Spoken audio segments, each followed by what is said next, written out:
अहो, खरंच सांगते एकदा का साठवणीचा मसाला हा तुम्ही करून बघितलात ना, तुम्हाला इतर कोणताही मसाला आवडणार नाही. तुम्ही नेहमी याच पद्धतीने करून पाहाल. व्हेज असो किंवा नॉन-व्हेज असो सगळ्या पदार्थांसाठी अगदी छान लागतो आणि खास गोष्ट म्हणजे काय माहिती आहे का, हा मसाला 1 वर्ष तर सहज टिकतो, पण 2 वर्ष जरी टिकला ना, तरीसुद्धा याचा रंग आणि चव अजिबात कमी होत नाही. मी काय करते माहिती आहे, मसाल्यांसाठी ना आधी तेल अगदी कडकडीत गरम करून घेते. मग मसाले थोडं-थोडं तेलामध्ये भाजून घ्यायचे आणि उरलेलं जे तेल आहे ना, ते डंक्यामध्ये सोबत घेऊन जाते. फक्त एक लक्षात ठेवा, की मसाले जरा घाईत भाजू नका, करपवू नका. मध्यम आचेवर ते निवांत भाजायचे म्हणजे जी काही टेस्ट आहे ना, ती एकदम भारी येते.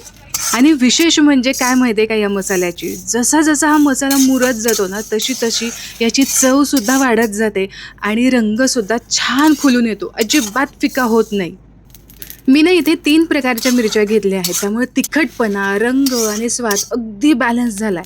हा खूप झणझणीत असा मसाला तयार होत नाही किंवा अगदीच फिकासुद्धा नाही. मध्यम आहे त्यामुळे रोजच्या भाजीसाठी तुम्ही नक्कीच वापरू शकता.